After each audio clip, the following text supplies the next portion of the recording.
On passe tout de suite à l'infoléla.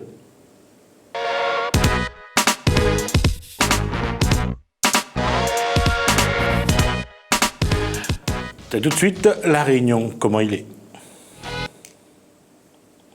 Comment il est? Apparemment, c'est pas trop bon au niveau de la Réunion.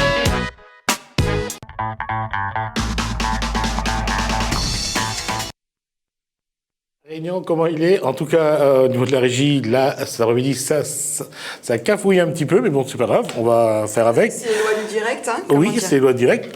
On va commencer, comment il est? On va avoir la santé cet après-midi du SMBCT, je lis pour éviter de dire des bêtises, qui est donc le syndicat mixte des bouchers, charcutiers, traiteurs, la santé économique bien sûr. Et cette santé économique, on va le voir avec son président. Bonsoir Didier Mazot. Bonsoir. On va tout de suite parler de votre casquette. C'est pas parce qu'il y a beaucoup de soleil ou qu'il fait chaud, mais vous avez une autre casquette. C'est la Confédération de l'alimentation et du détail. J'ai failli dire du bétail. Et on utilise aussi de la bétail. Exactement, parce qu'on parlait du syndicat des bouchers. Mais surtout, je vais vous dire que vous êtes donc élu aussi donc à la Chambre des métiers de l'artisanat de la Réunion. J'allais dire du commerce. Donc vous voyez, j'ai bien fait à chaque fois. Alors, une chose. D'abord, c'est quoi ce syndicat des bouchers charcutiers traiteurs? Alors, le syndicat mixte des bouchers charcutiers traiteurs, c'est un nouveau syndicat, que ça fait à peu près 4-5 ans qu'elle existe. Pourquoi mixte? Vous avez été élu président en 2013. Oui, tout à fait. Pourquoi mixte? Parce qu'on a voulu faire un mélange entre les bouchers charcutiers, qui est le même code APE, et traiteurs, puisqu'il n'y en avait pas encore de syndicat de traiteurs. Donc on a voulu se différencier un petit peu de tout le monde, parce que le SBCT, donc à Paris, il y en a, donc on a voulu mettre le SMBCT. Juste pour une précision, les snack bars sont avec vous? Non, pas du tout. C'est pas le même code APE, c'est pas le même métier. On parle de restaurateur alors? Alors, dans la Confédération Générale de l'Alimentation, c'est un collectif qui regroupe plusieurs syndicats de métiers de bouche. Dans la CGAD, vous avez les bouchers, charcutiers, traiteurs, vous avez les boulangers, pâtissiers, chocolatiers, vous avez les restaurateurs et pizzaiolos, qui font partie de la Confédération Générale de l'Alimentation. Sur ce que vous allez dire, je crois que j'ai juste retenu une pizzaiolo parce que ça sonne bien. Juste pour dire sur le... Aujourd'hui, quels sont les combats, sans être extrême dans ce que je dis, quels sont les combats que vous menez pour défendre ce corps de métier, ce secteur d'activité? Le combat, c'est tous les jours. C'est tous les jours parce qu'on est en train depuis quelques temps, on est en train de rattraper notre clientèle qui est partie vers les GMS. Donc notre combat... Alors, on va préciser. GMS, c'est les grandes surfaces. Voilà. Pour être plus précis. Donc, on est en train de rattraper notre clientèle qui est partie. Donc, et puis, vous avez un gros problème à La Réunion, c'est le manque de viande. Tout le monde sait que depuis quelque temps, avec les cheptels qui vieillissent, etc., donc on a du mal à travailler. Tous les chefs d'entreprise concernant les bouchers et charcutiers se sont mis derrière leur fourneau. Aujourd'hui, ils ne quittent plus la boutique. C'est plus comme les chefs d'entreprise d'antan. Ils venaient le matin, ils faisaient la mise en place et ils repartaient. C'est fini tout ça. Aujourd'hui, quel est le volume d'importation de la viande à La Réunion? Elle est énorme. Elle est 2,5 fois supérieure à ce que nous produisons à La Réunion. Et là, on est en train d'essayer de faire en sorte qu'il y a une machine arrière, puisque même les collectivités le reconnaissent. Actuellement, nous avons du mal à faire entrer les produits du terroir dans les collectivités, c'est-à-dire écoles, hôpitaux, etc. Est-ce que ce n'est pas une question de tarif? Non, pas du tout. Vous savez, on peut dire les tarifs, c'est un point crucial qui peut gêner, mais il y a la qualité derrière. Ah oui, non, d'accord. Donc, et maintenant, au jour d'aujourd'hui, comme on sait, un seuil de pauvreté assez important, le tarif, même si la qualité, on le sait que c'est meilleur. Alors, et on est entièrement d'accord. Je ne jette pas le bain avec le bébé, mais vous savez pertinemment que si jamais vous avez envie d'avoir les produits de La Réunion dans les assiettes, il n'y a qu'un pas, se mettre autour de la table pour pouvoir discuter. Je n'en démords pas, puisque quand vous voyez un éleveur, le travail qu'il y a derrière, et avec tout l'amour qu'il donne pour pouvoir avoir une belle bête et pouvoir d'avoir de beaux produits, et si demain on vous demande ce produit à 1 €, je suis sûr que tout le monde ne sera pas d'accord. Alors, je vais reprendre la question de Jessica. C'est un problème de distribution aujourd'hui? Vous n'êtes pas assez nombreux pour distribuer? Non, on est nombreux. Mais il y a quelque chose de primordial qui freine les artisans à l'heure actuelle, c'est le délai de paiement. Aucun artisan aujourd'hui ne peut accepter d'attendre 45 jours ou 30 jours pour pouvoir se faire payer. Là, on parle de collectivités publiques. Exactement. Maintenant, la provision, elle est là. On peut se regrouper au sein d'un collectif, au sein d'une association, etc., pour pouvoir le faire.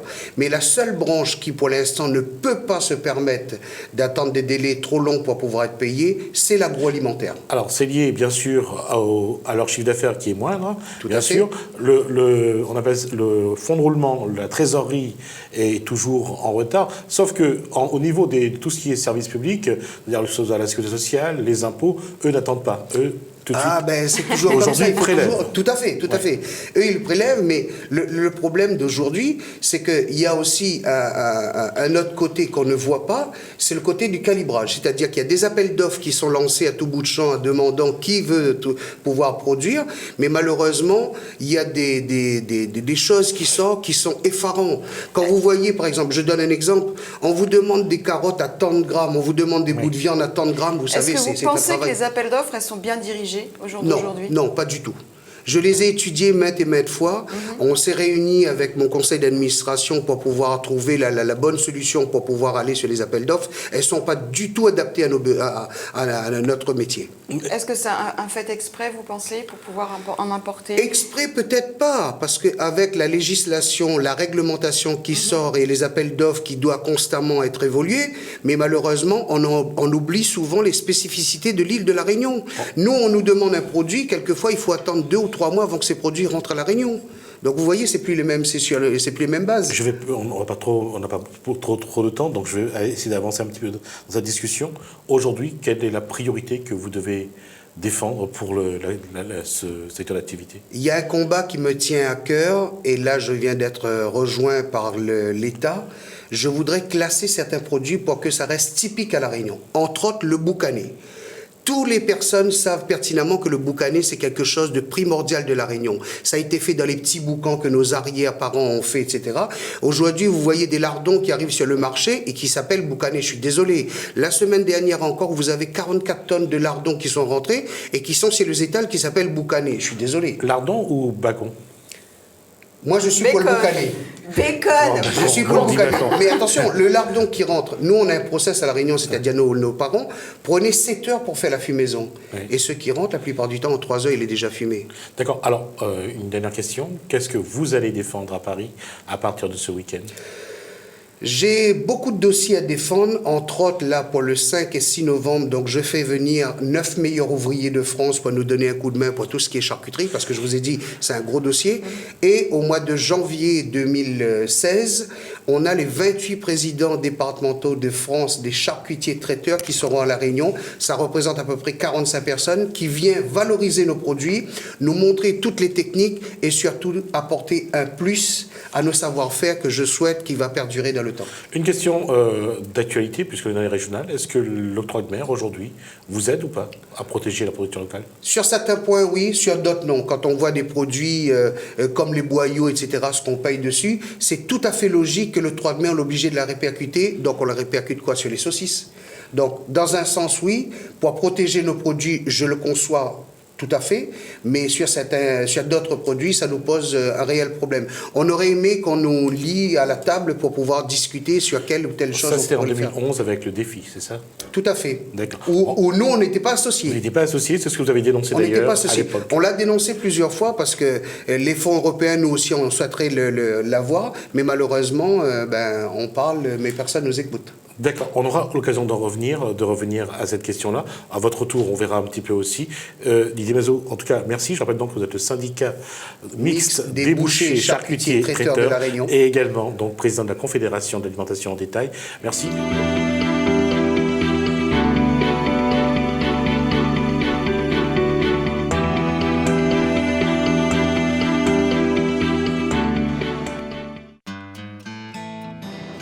Cilaos, la ville de Cilaos organise la fête de la lentille du 14 au 18 octobre.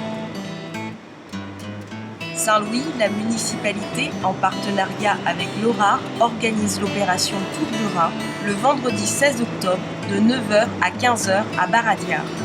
Petite-Île, le week-end du 17 et 18 octobre, la ville met en avant le Festival des Arts Martiaux. Sainte-Marie, la médiathèque a programmé une journée de rire, de bien-être et de détente pour les déficients visuels. le samedi 17 octobre de 9h à 15h30.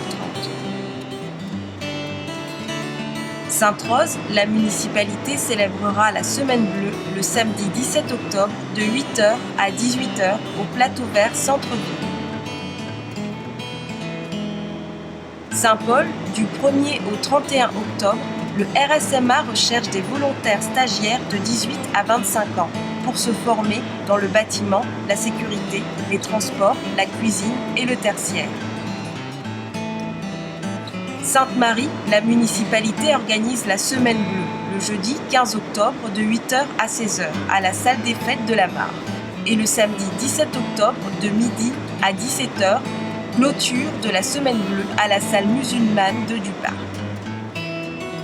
Saint-Denis, à l'occasion de la Semaine créole, la culture est à l'honneur dans tout le chef-lieu du 14 au 25 octobre. Différents ateliers gratuits vous sont proposés. Le Tampon, la municipalité vous invite à une exposition Parabole en l'air du 16 octobre au 7 novembre à la salle Beaudemoulin. Saint-Denis, l'association Anglophone organise le 17 octobre une journée anglophone de 14h à 18h à la salle polyvalente de la Bretagne. Renseignements au 0692 822 982.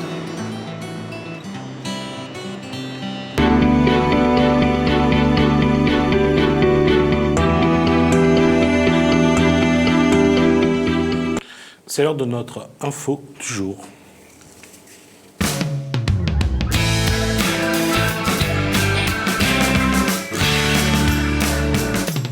Hier, sur notre plateau, Michel Alamel, un transporteur, a donc s'est demandé quelle est vraiment la position de la région sur les roches malgaches, sur les andins à La Réunion. Qu'est-ce qui va se faire? C'est pour ça que nous recevons ce soir Dominique Fournel, donc conseiller régional en charge du chantier. Et là, je précise, du chantier de la nouvelle route du littoral. Dominique Fournel, ça vous fait sourire. Bonsoir. Bonsoir. C'est un vrai chantier, c'est ça? Bonsoir à vous et bonsoir à vos téléspectateurs. C'est un chantier. On va arrêter de dire. Oui, enfin, je pense que ceux qui doutent qu'il s'agit d'un chantier devraient aller se promener le long de la route actuelle et s'ils ne voient pas les grues, les camions, les transporteurs, les échafaudages, les bétons qui ont été coulés, c'est soit qu'ils ont très mauvaise vue, soit qu'ils sont de mauvaise foi. On est passé le stade des travaux préparatoires. Ah oui, absolument, absolument, puisque là, on est, si vous voulez, en exécution du viaduc, si je puis dire, petit viaduc de la Grande Chaloupe, mais il fait quand même 240 mètres de long. C'est un chantier confié à la société Eiffage, mais on est également en finition du grand échangeur de la possession, qui permettra donc, à la fin de ce chantier route du littoral, d'accéder à la possession dans toutes les directions.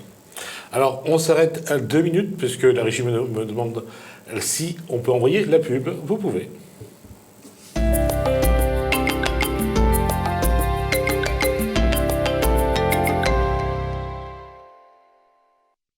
Business Magazine Océan Indien, votre magazine économique au service du monde des affaires dans l'océan Indien. Plus de news, plus d'informations, 64 pages consacrées aux enjeux, aux progrès, aux défis économiques de la région. En vente partout. Envie de rencontre dans ta région? Envoie Géo au 61 62 et dial maintenant avec les milliers de connectés près de chez toi. Géo au 61 62. C'est rapide, facile et tu reçois leurs photos sur ton mobile. Géo au 61 62. Vous souhaitez communiquer avec votre publicité sur votre entreprise, vos services ou votre événement? Vous ne savez pas à qui vous adresser? Contactez la régie publicitaire de Télécréole. Avec Mediaron, offrez-vous une visibilité télé au meilleur rapport qualité-prix. Diffusez votre publicité 5 à 10 fois par jour pendant une semaine minimum à des tarifs correspondant à votre budget. Alors n'hésitez plus, contactez-nous à régiepub@télé-créole.re ou au 06 92 62 21 44 pour tout devis ou disponibilité de nos écrans pub. Tu te sentais mieux avec lui? Il te manque? Mais est-ce vraiment fini entre vous? Envoie-lui au 80 80 et pose-nous tes questions. Envoie-lui au 80 80, ne reste pas dans le doute. Nos astrologues sont là pour te répondre. Lui, au 80 80. Le samedi 24 octobre, c'est l'anniversaire du boss, Thierry Haraï et Sista Flo à la discothèque Les Roches Noires. Bon anniversaire. Avec en invité tous les stars pays pour une séance de dédicace et shooting photo, striptease, karaoké sur la terrasse, cocktail géant, cotillon et 3 pistes de danse. Entrée offerte aux 200 tantines célibataires sur réservation par SMS au 06 92 54 8000 et à toutes les personnes qui fêtent leur anniversaire en octobre et aux nouveaux mariés de l'année 2015. Transport assuré dans toute l'île sur réservation au 06 92 609 609.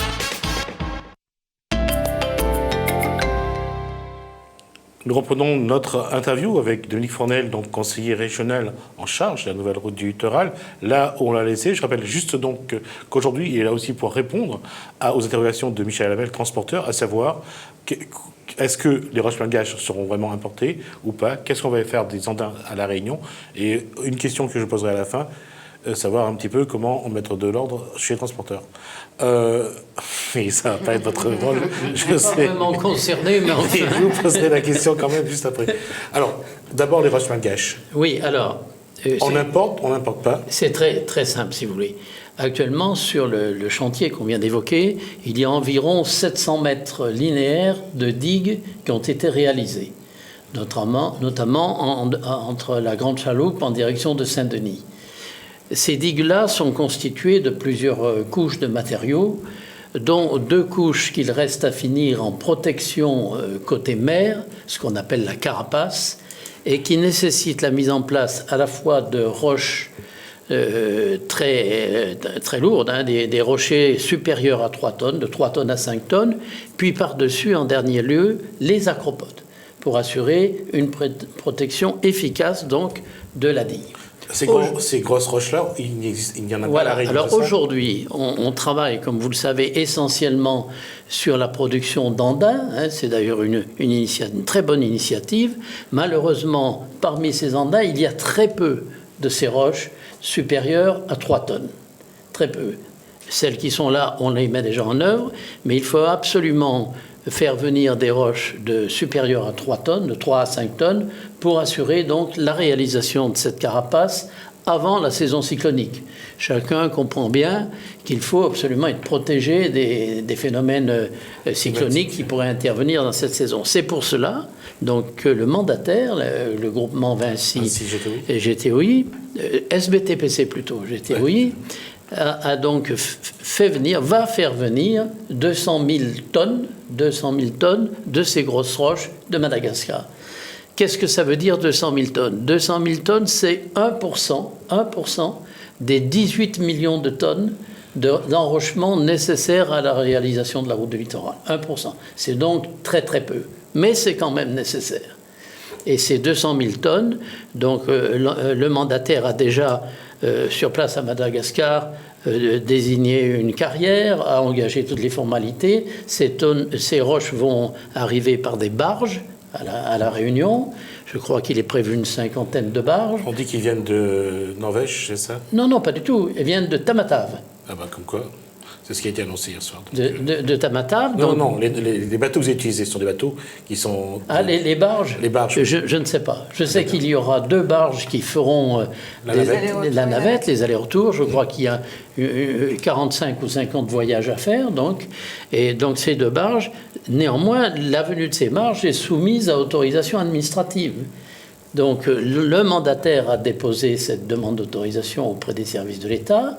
Il attend les autorisations et normalement, si tout se passe bien, la première barge devrait arriver vers la mi-novembre à peu près. Alors, je vais pas trop tarder parce qu'il faudra après recevoir notre invité. La question c'est, est-ce qu'il y a un problème entre les transporteurs et à un moment ou à un autre ça risque de créer des problèmes? Est-ce que la région aujourd'hui a autorité ou a les moyens d'intervenir pour essayer de mettre tout le monde d'accord?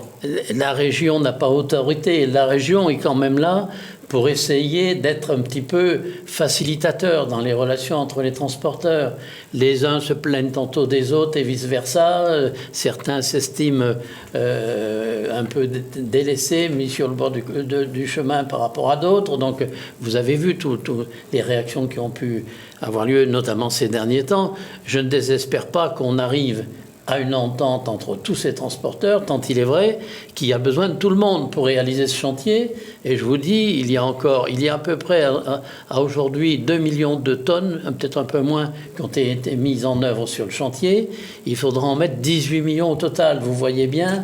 Donc la nécessité, l'ampleur du travail, et qu'il y a bien là de la place pour tous les transporteurs et tous les camionneurs. Faut-il encore qu'ils puissent s'asseoir autour d'une table et discuter. D'accord. Écoutez, nous, Dominique Vandel, merci d'avoir déjà répondu à notre invitation. Merci pour ces réponses.